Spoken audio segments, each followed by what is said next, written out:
Hi guys, welcome back.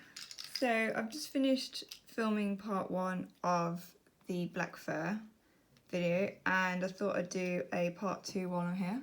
So here we go. This one's going to be about how to blend in the darker areas of fur with the lighter areas.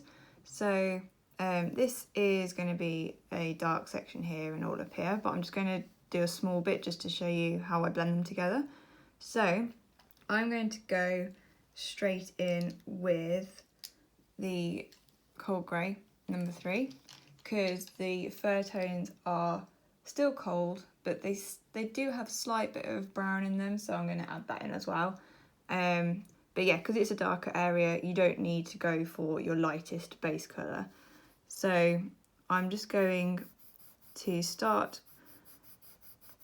roughly putting in the base layer, always in the direction of how the fur is going. Now, if you're not sure what direction to put the fur in, just go back to part 1 and check out what I say about like fur directions from the nose and all around the dog's face.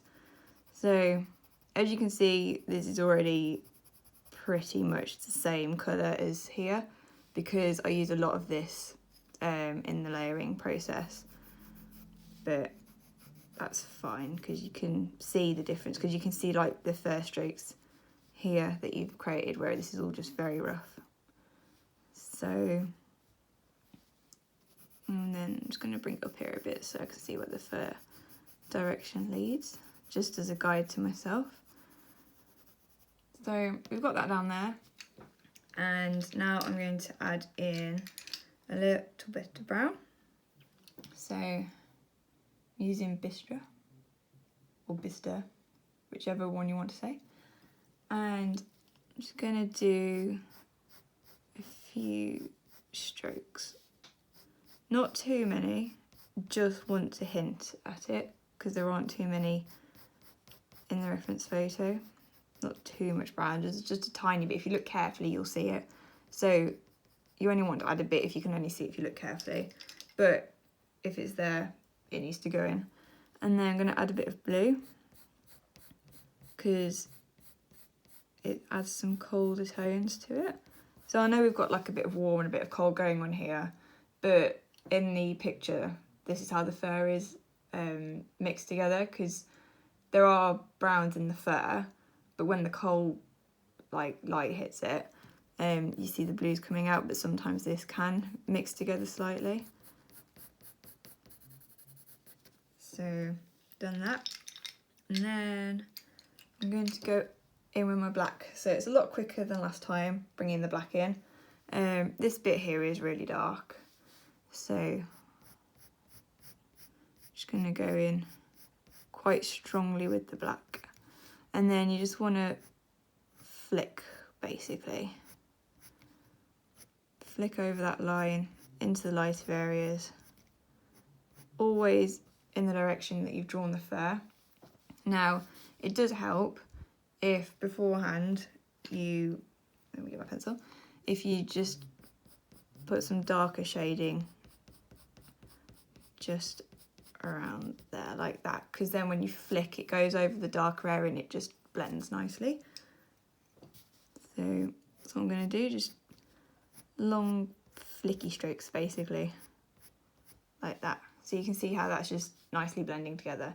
You don't want a really harsh line unless you can see a harsh line on the reference drawing. So if there's like a sharp crease in the fur and it's a harsh line, that's fine. You do want to do a little bit of blending still, but just do smaller strokes for that. So kind of just like that. And then you can see it's a bit harsher there, but this section isn't like that, so we're not going to do that. Just going to do lots of strokes. Now, there are some areas on this dark bit that are catching the light, so in the darkest areas you want to do all the strokes right next to each other, but if there is a little bit of light coming through, you want to leave some small gaps. But what you can do is you can just start by leaving big gaps, and then you can go back over it and just refine that. So I'm just going to sharpen my black because it's gone a bit dull. I know it looks pretty sharp anyway, but I like to have it super sharp. And you just keep doing those strokes. Keep looking at your reference photo.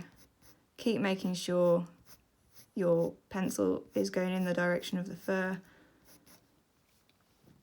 Now, obviously, it's looking quite rough at the moment, and that's fine. You just have to keep working away. Now, sometimes I just go back with the darker grey. Where are we? There we are. And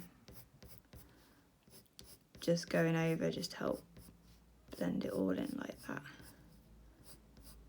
As I said in the last video, don't be scared to go back a step. It's always worth doing it lightly to start off with, and then just going back and over, and keep going over with your layers.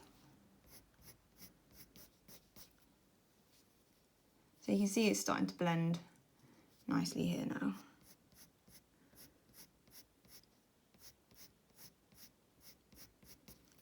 So it's dark, but you still got some lighter areas coming through. So this bit here is quite dark, and then just add in a few dark strokes, just leave a few light patches.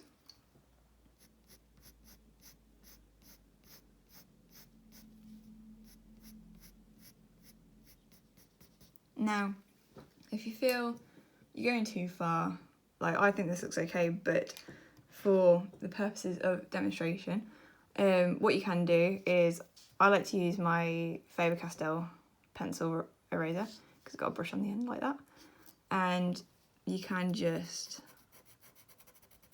go over with this and just lighten it up a little bit.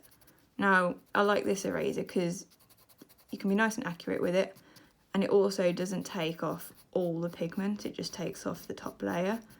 So you're not rubbing right back to the paper and starting again. So just keep working as much as you want, like that. And then you can just go back in. So I'll always start with a bit of a base layer again.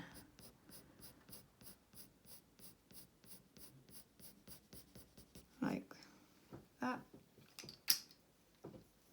And then go back in with the black.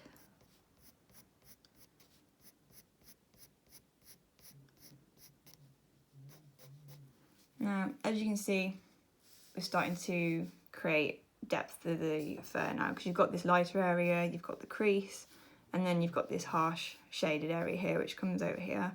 And then we're going to go a bit lighter over here. So that is how you blend in the darker areas with the lighter areas. And as I say, just start lightly, make your way darker, and then you can keep adjusting.